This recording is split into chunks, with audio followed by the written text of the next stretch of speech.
Astronauts to the moon. Ignition sequence start. 3, 2, 1. Houston, we have a problem. Liftoff. We have a liftoff. We copy you on the ground. You got a bunch of guys about to turn blue. What you're seeing here is a mirage. Mirage. What's going on, everyone? It's Jeranism, back with another video for you today. Going to talk about a sensitive subject to start off and how it relates to the plane flights in general. So first, let me start off by warning everyone that there will be some graphic images and video that may be offending to some, so viewer discretion is strongly advised. So we're going to start with the recent plane crash that happened early in the morning, November 29th, 2016, when a LaMia flight carrying the Chapecoense Soccer Team crashed into a hillside. Flight 2933 was carrying 81 people, consisting of 9 plane staff, 22 media personalities, 22 players, and 28 miscellaneous people, such as managers and staff and masseuse, etc. And at last count, 75 people have lost their lives. Here you can actually see them celebrating their most recent victory. They were the underdog team, the Cinderella story. They were headed to Colombia to play in the finals of the second biggest tournament in South America when their jet crashed just about 8 miles from the airport. The team they were to play, the Nacional de Medellin, have forfeited, effectively giving the title to Chapecoense. Since they were a relatively new club by soccer standards, they were liked by everyone because they had no rivals, so it's a sad event all over. Now we are watching them prep to board their final flight. Players, coaches, staff, masseuse, media, and most of the team were all on board. The Avro RJ-85 aircraft was taking Chapecoense to the biggest game in its history. But of course, and unfortunately, it crashed in Colombia after reporting electrical problems. They were on a chartered flight, flight number 2933 from Santa Cruz, Bolivia to Medellin, Colombia. Now, there's a lot of things that go into this particular accident, and I have on my own reached a reason why the plane crashed, and today I do hear that the truth is coming out. It wasn't out the other day, but I wanted to explain a few things and also to say that this accident is completely legit. Some people have already come out and alluded to the idea that this was a hoax or planned or quote-unquote by the numbers, and I have not seen any evidence of that at all. Maybe by the end you'll feel the same as me, perhaps not. Also in this video you will see some info about other plane flights that many people have had issues with, and we'll be discussing those flights as well. To begin, I'm going to talk about this tragedy and those who passed in a matter-of-fact sort of way, and even place blame. And so I wanted to say sorry to the families, and sorry to the fans of Chapecoense for their loss. And so I'm going to give them a moment of silence, as was done during many of the soccer matches this past few days. So if you don't want to wait, you can fast forward. But for me, it's important to pay respect to those whose lives ended early and abruptly in the worst possible way. If it was me, and someone was going to be talking about my death like I'm about to, the least they could do would be to observe a moment of silence in my memory before they talked about it in an investigative fashion. So I owe them that at least. And tonight we ask fans of both clubs to unite and remember them. A period of silence will begin and end on the referee's whistle.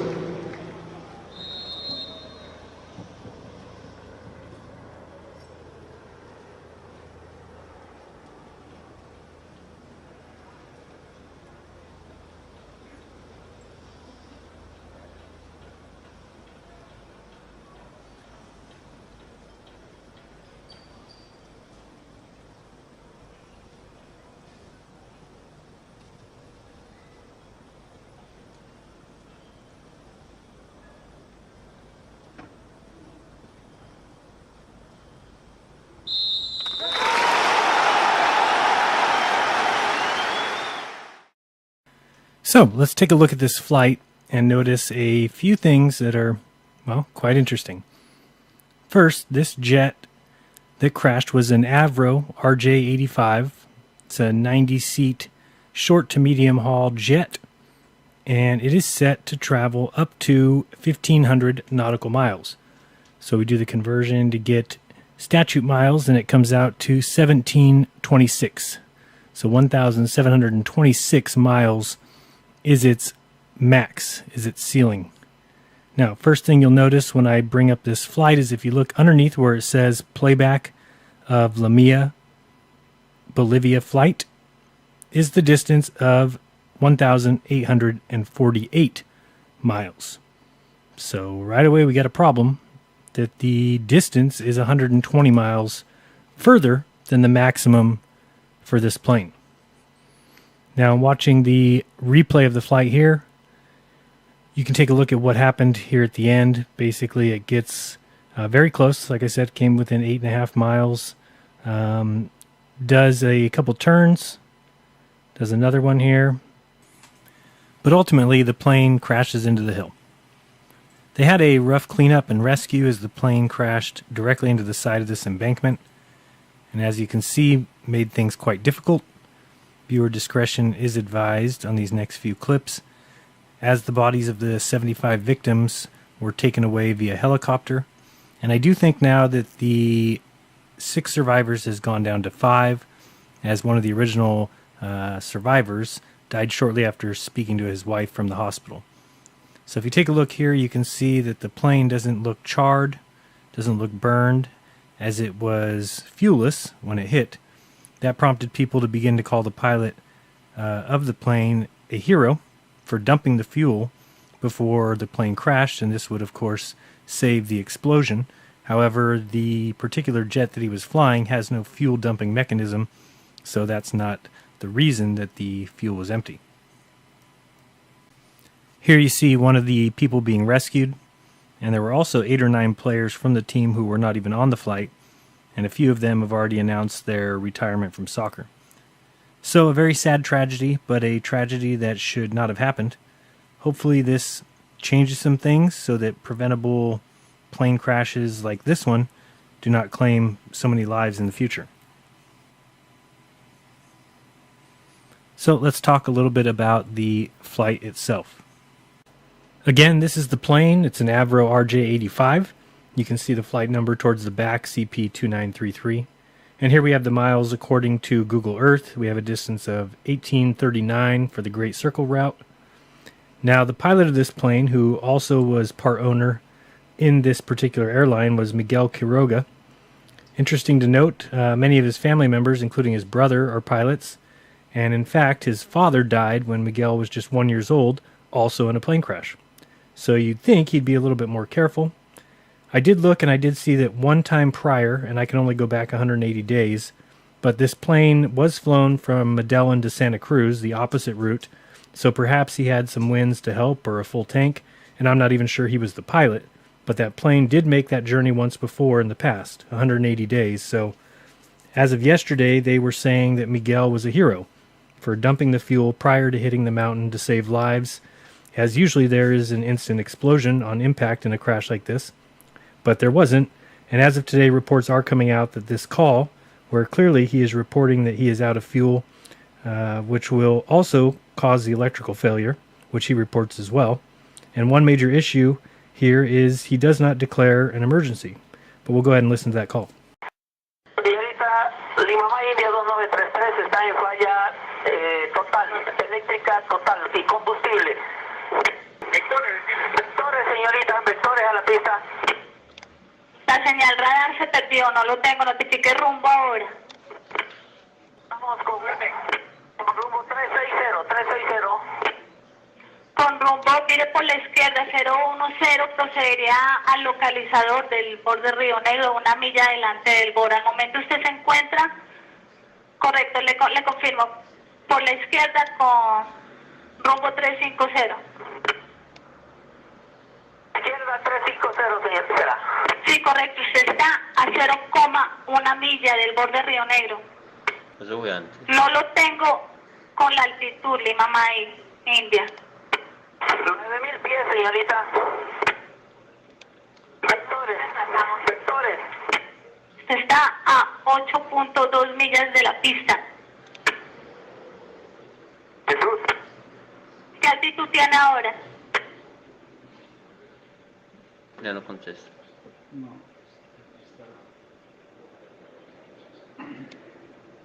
Colombia 300, ¿por cuánto más antes digamos el rumbo? Ya, Colombia 300 al borde Río Negro. Al borde Río Negro 300.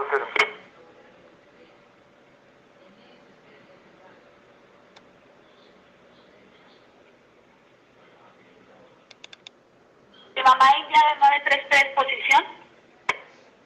Ya había caído. Another plane that was very near overheard the conversation between the pilot and the air traffic controller.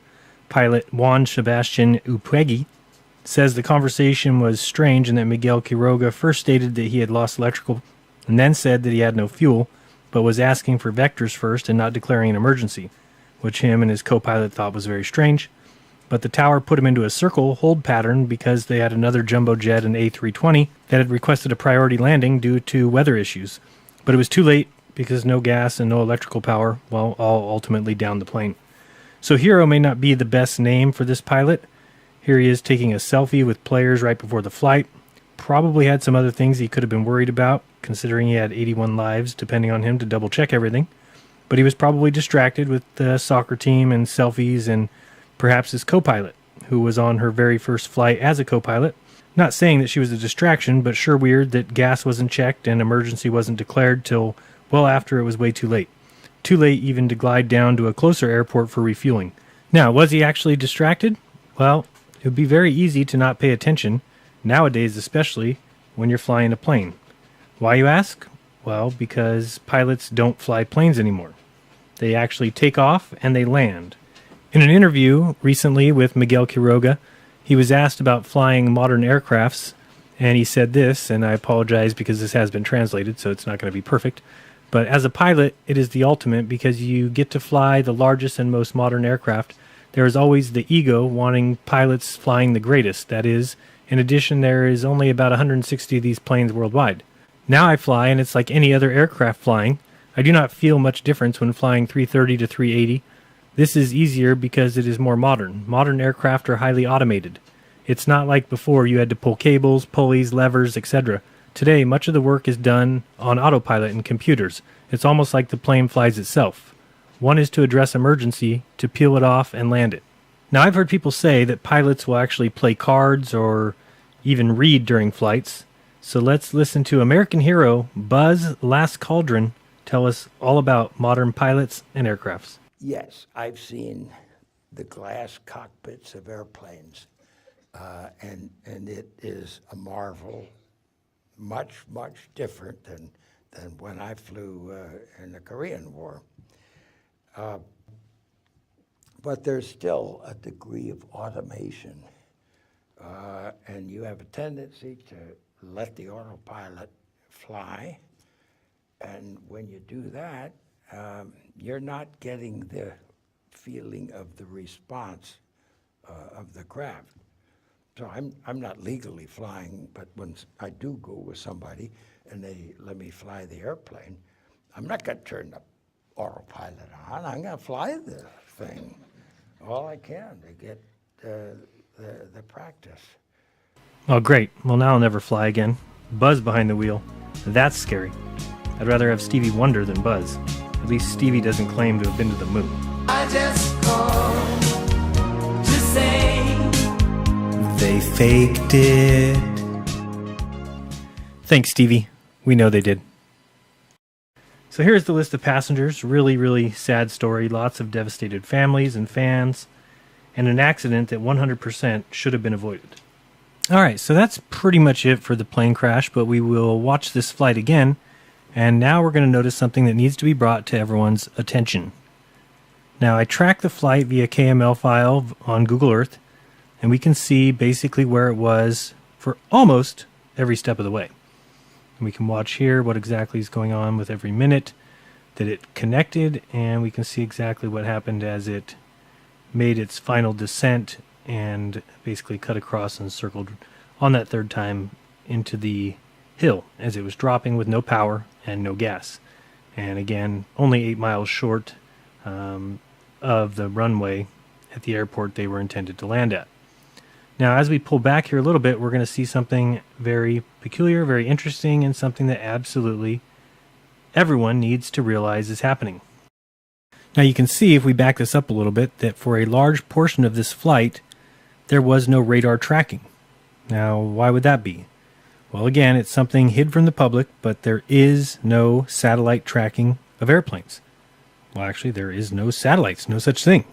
At least, not as we're told. And you might ask why. Well, just as MH370 wasn't tracked by radar or satellite as it fell into the Southern Sea or the Indian Ocean, this flight flew directly over the Amazon rainforest, otherwise known as the lungs of the Earth. The Amazon rainforest is as big as the 48 continental United States. It is 2.7 million square miles, 80% of dense forests, 16,000 tree species, and a total of 390 billion trees. Not to mention the animals, the jaguar, puma, river otters, spider monkeys, giant anteaters, anacondas, boa constrictors. The Amazon is truly one of the last unexplored areas of Earth. In fact, there are still actual tribes and indigenous people that have never met the outsiders or the white man. When they do, it's usually because a business swoops in for a logging or ranching job, kills them, and then sets up shop claiming ownership of the land. Well, now they've seen a plane, so I'm sure they're pretty spooked. You could just be like Christopher Columbus and go down the night before an eclipse and predict it so that they all think you're God. It's not a bad idea. Then rape and kill them all. When is Columbus Day anyway? Can't wait to honor that genocidal maniac who discovered America by never stepping foot in America. So, when the white man comes, and he will come, he starts with the bulldozer and begins to claim land, makes a road, and then they make their paths, and then they start burning. Global warming is such a scare, and yet we let companies burn billions of trees per year. That's right, billions. Currently, we burn 10 to 15 billion trees per year, most of it in the Amazon rainforest. And as they move through and try and get to all the trees, sometimes the indigenous people there try to move out of the way, but sometimes they're just flat out killed. Pretty disgusting. It means there's no more this. Eventually there'll be no more this.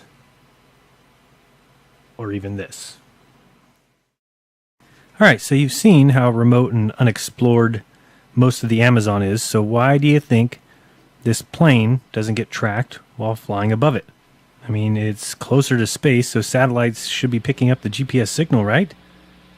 Well, they can track our phones. I mean, they can track our phones no matter where we are. How are they doing that? Cell towers. So all GPS and satellite technology is ground-based. Okay. Well, makes sense. I mean, in 2009, the Air France jet crashed into the Atlantic and the black boxes weren't found for 2 years. See, once an airline is 200 miles off the coast and out of radar view, pilots are supposed to check in via radio every hour. If they don't, a plane can go for hours without anyone even knowing.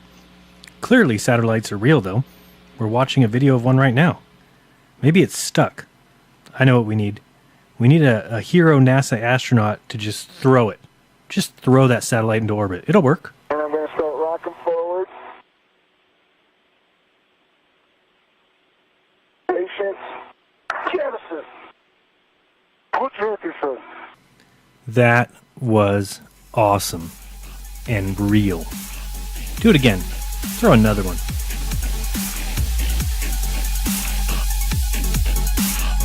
And I'm going to start rocking forward. Jettison. Jettison. Jettison. It's got, Jettison.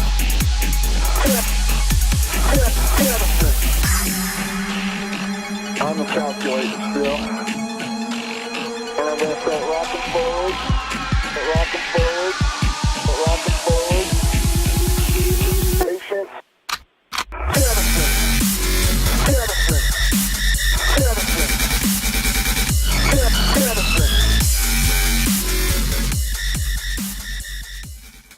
Okay, so now let's look at the infamous Flat Earth Killer, the Auckland to Santiago and Santiago to Auckland nonstop flight. We all thought about this one and realized that on an azimuthal equidistant projection map that the flight seems to be at the minimum 8,500 miles, probably closer to 9,000. Alright, so let's look at the azimuthal projection equidistant. And again, this is not the flat Earth map, this is just a rendition or a type of flat Earth map showing that the air flight between Santiago, Chile and Auckland, New Zealand is represented by that white curved line there. And we can also just make some estimations to see about how far that white line would be on a flat Earth, considering the red circle is 24,901. You can cut that in half and you're going to get 12,450. And if you see, we can bend that red line and it's going to clearly be longer, the halfway point. And I would say if we look at the pi pieces there, there's 12 between the two ends. And I believe we can get rid of about 3. Okay, so that brings us down to the 9,000 or so miles that we're looking for. So with the flight taking 11 hours when going Auckland to Santiago, it seems to look like we need about 818 miles per hour, which is faster than many of us think that the plane can go. But if we pay attention to this flight data here, and if we keep our eye on this true airspeed, which we'll talk about in a second, exactly what that is, just keep an eye on that number for me as it gets closer, and you'll see here where the plane is on the track. It hasn't even really got up there and started going yet. Right about now it goes to NA, just because they don't want you to see what the plane is doing, but I've kind of learned to mess with it. I'm kind of going back and forth, bringing this plane back and forth. I see 980. I see 849. Let's see if we drag this back a little. I see 559, 977. What was that? 1128. I believe is what I saw. And again, it wants to show you NA because it doesn't want you to see the deception. I just saw 1124. So, very interesting there. And there are some interesting developments when we're figuring out how the jet streams work in these flights. One starts to see how easy it would be to actually make this flight in the amount of time allotted. So we will look at some flight data, paying attention to true airspeed. This is your speed that's relative to the air around you. The airspeed indicator will give you your indicated airspeed, or your IAS. And on modern aircraft, the airspeed indicator will give you your indicated airspeed. And on modern aircraft, this ASI has an air that can be roughly estimated as being 2% less than the true airspeed per 1,000 feet. So on an aircraft at 15,000 feet with a indicated airspeed of 150 miles per hour, it's actually going 195, because 2% of 150 is 3, and times 15,000 would be 45. So add the 45 miles per hour to your indicated airspeed, and you get 195 miles per hour. So when these planes get up to 600 miles per hour at like 40,000 feet, our true airspeed could be 600 times 2%, which is 12, and 12 times 40 is 480. So we have 600 miles per hour, we add that 480, and that's how we get the true airspeed of 1,080 miles per hour. So to maintain your desired ground track while flying through moving air, you must know your wind speed, your wind direction, and your true airspeed to determine your heading. So an aircraft heading is where the nose is pointed exactly at, basically on a compass. If you're going to be heading to 5 degrees, you would be just slightly right of north. Also, it should be pointed out that wind can affect this, such that if a plane is headed dead west, but there's a strong wind coming from the north, well, the plane will be tracking south of west. Aircrafts all have instruments on board that show the pilot his heading and his drift angle. Autopilot can be programmed to maintain a heading or to maintain a course too. To correct the difference between the heading and the course, pilots use what's called a wind triangle, but most jets today have this set on autopilot. Alright, so I just wanted to point out a few more items from FlightAware 24 and the tracking of these planes. You can also watch these flights, and more often than not, these planes are popping back onto radar, usually descending from very high altitude, 43,000, sometimes more. Also, very interesting is the constant NA when trying to get true airspeed. That's not on any other flights, it's just on this one that it, for some reason, wants to tell me NA. Probably because when we flip it there, we get a 1062. So, all of a sudden now, the flat Earth map is not disproven by the south flights. It looks like it is perfectly in the realm of possibilities when you look at the jet streams and the speed the aircraft is actually traveling, called your true airspeed. Let's look at a flight that I found today on FlightAware, just to kind of show you what I'm talking about here. You can look at this flight that's leaving from Tel Aviv, going way up here by Greenland to drop into San Francisco. Now, why are they doing this big loop? Yes, most people will say it's because we live on a globe, Yeah, sure we do. And you'll see here that it just doesn't look like a flight that plane would take. Why would it go from Tel Aviv to San Francisco in that big loop? Oh, but when we look at the azimuthal equidistant map, all makes sense. You can see where Tel Aviv is. Just draw a straight line right across to New York, and you'll see why they're going by Greenland. All right, as far as what you see on your screen now, we're looking at the standard atmospheric table, which will tell you based on your altitude what the temperature will be. And I'm going to take that over into a calculator and plop my altitude plus my temperature. And from that, I'll get my hectopascals, and we can figure out what kind of winds we're getting at different levels of flight. All right, we'll speed this up a little bit so you don't have to watch the whole thing. But at 20,000 there, we've got negative 12, and that leaves us with a pascals of 4698, which is an HPA of 400. Then we're going to plop in 30,000, and that's going to give us negative 48 degrees Fahrenheit. And then we'll calculate that, and that's going to come out to 20,834 as our PA, which is 208 as the HPA. And then we're going to change the next one to 40,000 with the degrees of 70 degrees Fahrenheit. And that will put us at 9303, or 93 in other words. And then lastly, we do a little sample of 44,000 and a temperature of negative 80. Oh, we got 45, sorry. 45, negative 80. I have 5912. Yeah, 5912, which comes out to 59 as the HPAs. So do remember that the Chile to Auckland flight is 13 hours, and the Auckland to Santiago is 11 hours and 30 minutes. So you'll see here, this is a great site, earthschool.net. I will have it in the description. And I can change here where it says height, and I'm going by HPA. Then we're going to keep the overlay on the wind so we can see the winds. And we're looking currently at the globe. As you can see, it makes absolutely no sense. Think of the globe as spinning, yet all the air currents are going with it. It all is just a big, disgusting mess. So, let's move on to bigger and better things for this. Now, some people have issues still with these southern flights, and they simply do not understand deception. So we need to understand, number one, that the answer and the proof is not going to be easy to find in a deception. That's the point of it. It's not meant to be out there on the internet for you to find. So let's look here. We're going to the 250 range, which is about it's in between 20 and 30,000 feet. And you'll see we're getting 139 kilometers per hour. And you can definitely see these jet streams that would be easily caught from New Zealand to Santiago, Chile, which is what we see. That flight only takes 11 hours, 30 minutes. Going the other wise, different story altogether. So what we need to realize is these jet streams have a lot to do with what planes are doing and at certain heights. We can just change this from 70 HPA to 250 to 500 and see such drastic changes. Here we'll go down to 70. Here you can see that at this height there's not as many high velocity winds as just below it. So we have to keep that in mind. But now we know that these planes can get upwards of 1,000 miles per hour true airspeed. And again, people might ask, are they breaking the sound barrier? Well, that flight is out over the Southern Ocean. It wouldn't matter. They would get far enough away that not a soul would hear it, including the pilot and the people on board. So there's simply no way for us to know if they're breaking the sound barrier in those flights. The passengers wouldn't know. The pilot wouldn't know. It would just happen, and the sound would, of course, be left behind you. So you might ask, why do other planes not just do this and go faster as well?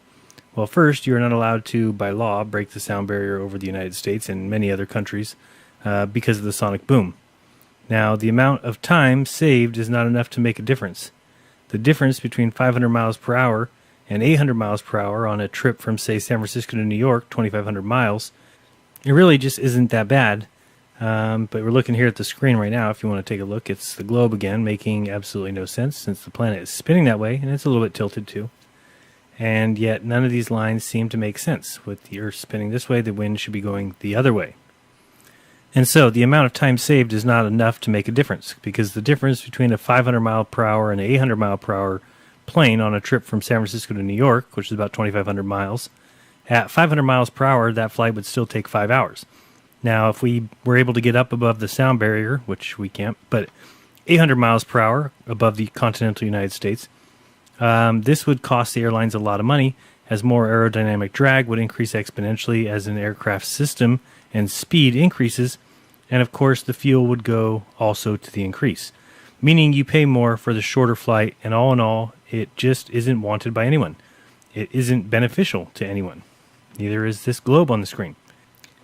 Now, when you consider this flight from Santiago to Auckland, if this one flight was important enough, it might be worth it to break even on this one flight. So I do believe that the flight only exists to prove the globe. Show me a north-south circumnavigation. Should be easy, right? It's never happened. Never, never, never, never, never. So now we can see that, just by changing our altitude, we're getting much different winds. They would be able to calculate those, and the flight would be relatively easy. So by no means is this a flat earth killer. It's not the kill switch, because it can be explained easily by just using the winds aloft and the jet streams. So again, this site will be in the description. It is truly awesome, so check it out. All right, now for the fun of it, I'm just going to go here and show you what happens when we book a one-way ticket. We're going to get our search results here in a second, and then we'll see how many of them are two-stop, one-stop, or direct flights. So we've got 48 results. We're going to knock out the two stops. We're down to 5. Knock out the one stop. We're down to just 2 flights that both say direct flight. Make sure you notice that, because let's look up the definition of direct flight. So a direct flight in aviation is any flight between 2 points by an airline with no change in flight numbers, which may include a stop at an intermediate point. The stopover may either be to get new passengers or allow some to disembark, or a mere technical stopover, i.e. for refueling. So, it says direct flights are often confused with non-stop flights, and you'll see that there was no option for a non-stop flight there. There was an option for direct flights. So be mindful of that for those who think that this plane is flying directly or non-stop every day of the week. It may not be doing that, which is why they call it a direct flight.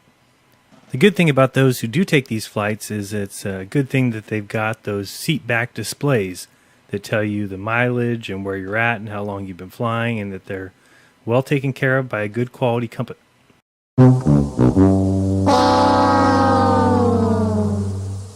Well, so much for that idea. NASA. Unbelievable. So we're looking up this one, and we get, now we're going the opposite direction. Looks like we've got 62 flights, and when we knock it down, we're down to 2 again. And that time it's going from Auckland to Santiago. And again, we have 2 direct flights, not non-stop flights. Could they be non-stop? Sure. I'm not saying that they're not, just pointing out the obvious here.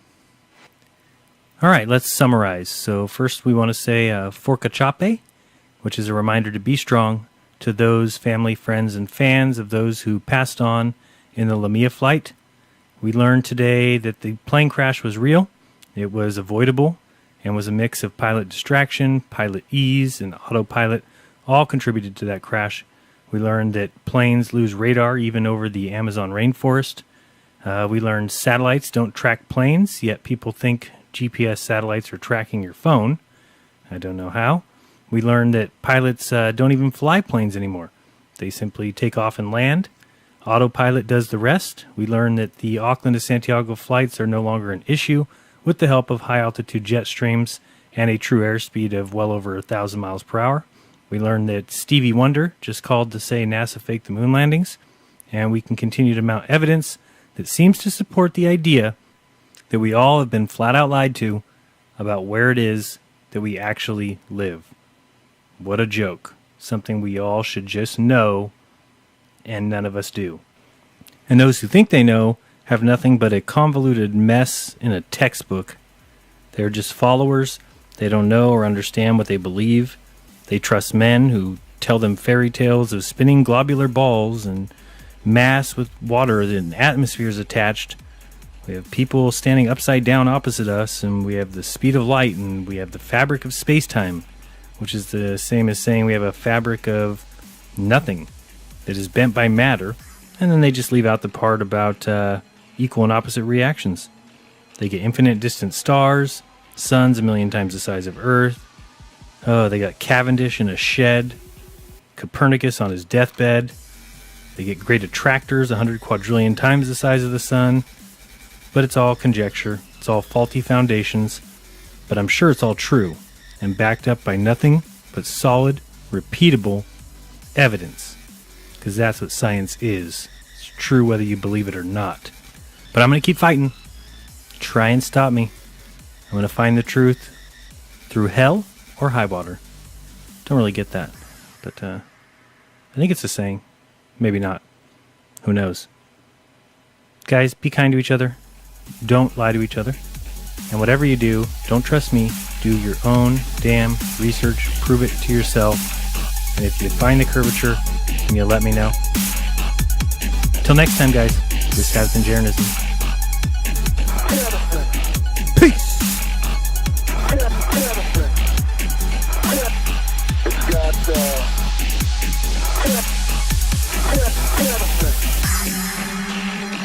I'm calculating still. And I'm going to start rocking forward, rocking forward, rocking forward. Patience. Jettison. Jettison. Jettison. Jettison.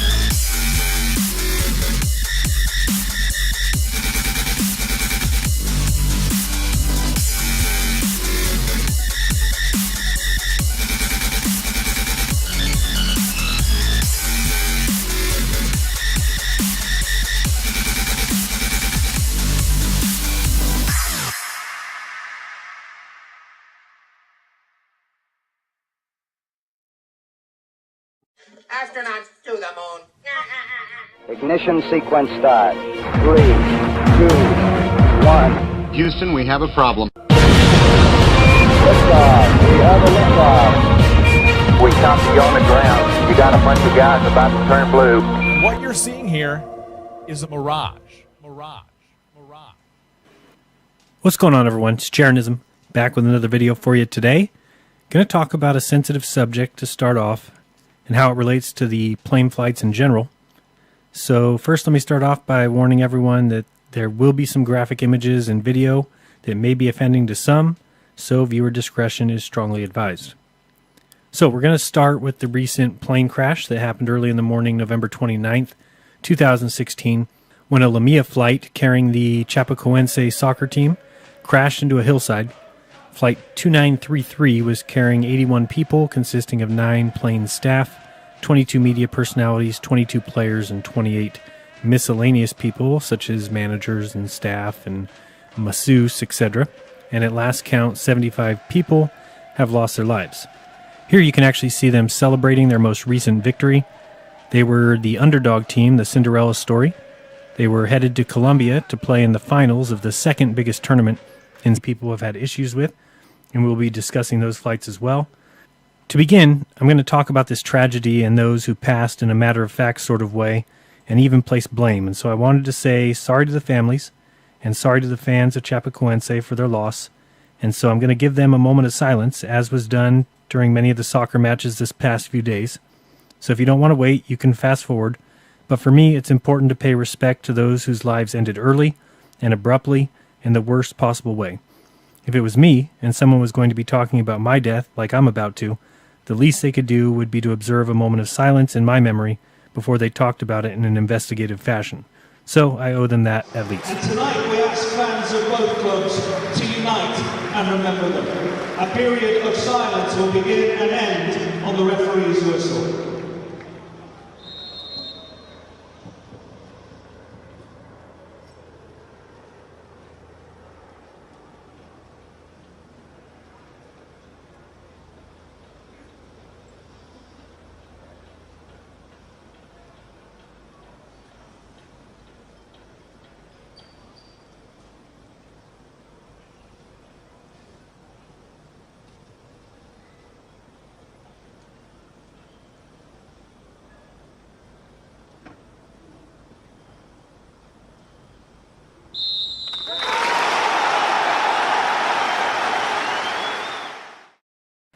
So let's take a look at this flight and notice a few things that are, well, quite interesting.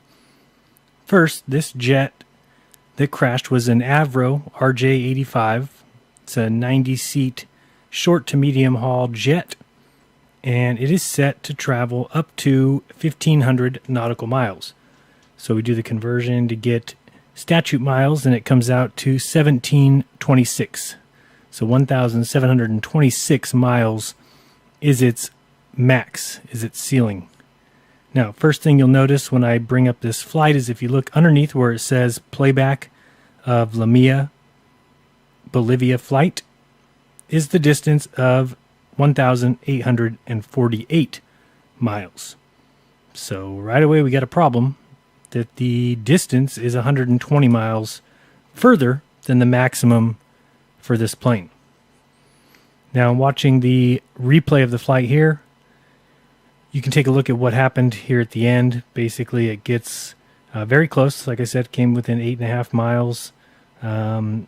Does a couple turns. Does another one here. But ultimately, the plane crashes into the hill. They had a rough cleanup and rescue as the plane crashed directly into the side of this embankment.